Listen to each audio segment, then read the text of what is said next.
Assalamualaikum warahmatullahi wabarakatuh. Perkenalkan, nama saya Ahmad Jana Arifin. Di sini saya akan mempresentasikan laporan untuk tugas dasar mata kuliah interaksi manusia dan komputer. Yang pertama, untuk research background, seperti yang diketahui bahwa pengangguran menjadi masalah di setiap negara. Tidak hanya Indonesia, tapi juga banyak negara. Ada banyak penyebab, diantaranya kurangnya lapangan pekerjaan, kurangnya skill, dan lain-lain.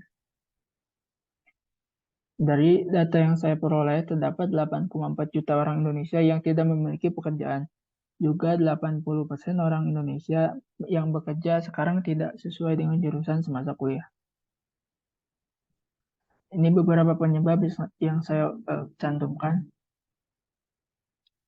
Untuk objektif yang pertama, penyebaran informasi lokal, informasi pelatihan skill, dan menghemat pengeluaran selama proses pencarian kerja. Tools yang saya gunakan ada 4. Untuk proses desain saya menggunakan Figma dan Miro. Untuk risetnya saya menggunakan Zoom dan Google Form. Ini ada beberapa user persona yang saya buat.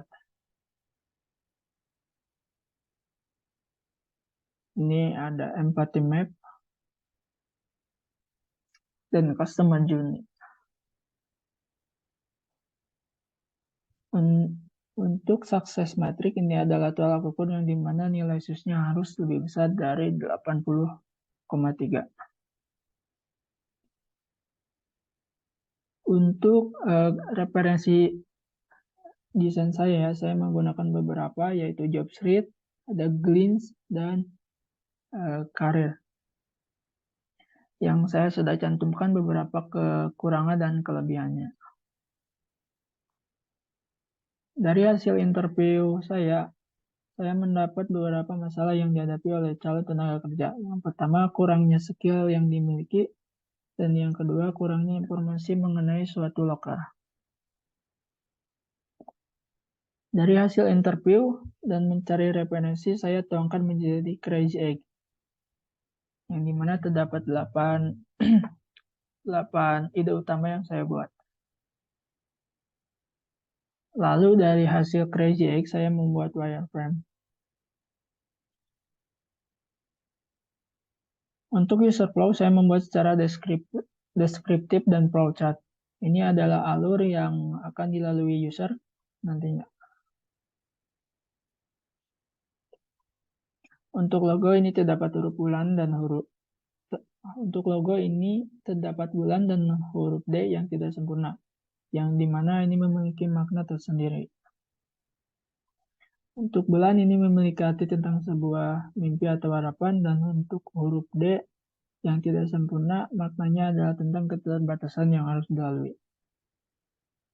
Ada 3 button yang saya gunakan, dan untuk font, saya menggunakan Poppin sebagai primary dan secondary font.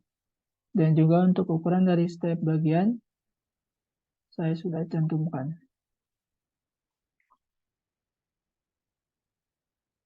Untuk warna, saya menggunakan 3. Yang pertama pale blue, yang kedua putih, dan yang ketiga biru. Untuk makna dari setiap warna, saya sudah cantumkan. Ini adalah color palette. Ini adalah beberapa aset karakter yang saya gunakan. Untuk aset implementasi, ada beberapa yang saya dapat dari beberapa website.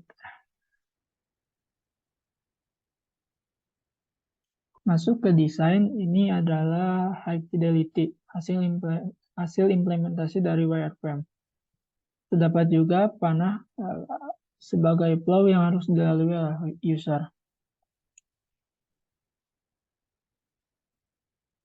Berikut beberapa penjelasan dari halaman, yang dimana ini bisa menjadi acuan ketika user yang pertama kali mengakses website ini.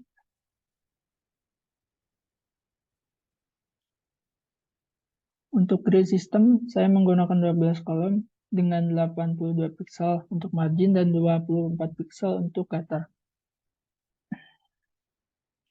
Berikut prototipe dari desain. Ini adalah desain awal yang nantinya akan dilakukan usability testing kepada para responden. Untuk link Figma dan link prototype bisa diakses melalui link berikut.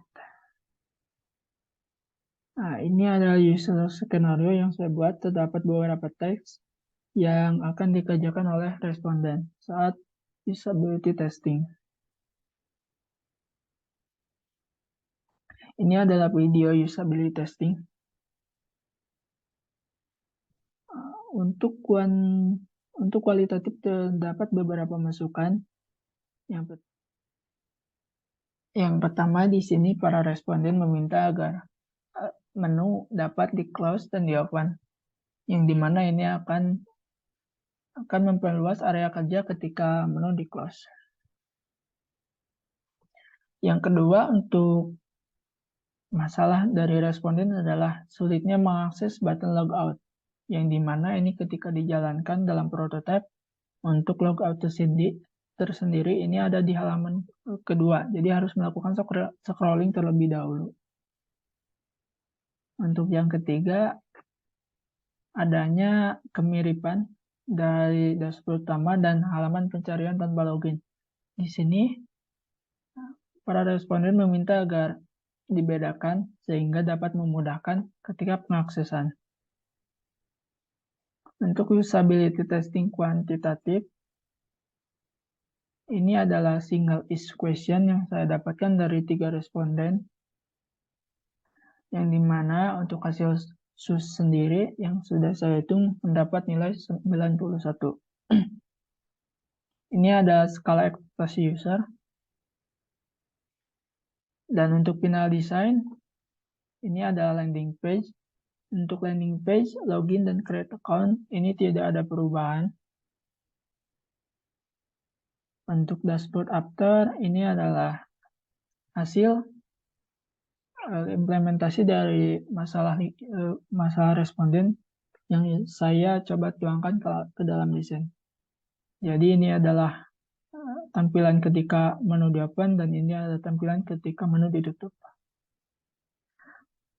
Untuk yang ketiga, di sini dashboard dan pencarian page, yang dimana pencarian page ini bisa diakses tanpa login saya bedakan. Untuk menu saya hilangkan karena untuk membatasi user yang tidak login. Ini dashboard utama, ini halaman pencarian. Ini untuk update profile page. Ini adalah halaman untuk apply page di mana para pengguna bisa melakukan proses lamaran dengan menguploadkan CV atau resume. Ini adalah activity page di mana ini adalah halaman untuk menuju room interview. Ini adalah room interview, ini ketika menu dibuka dan ini ketika menu ditutup. Untuk link Figma hasil perbaikan dan prototipe juga Miro saya sudah cantumkan. Dan mungkin cukup sekian dari saya. Mohon maaf apabila ada kekurangan. Assalamualaikum warahmatullahi wabarakatuh.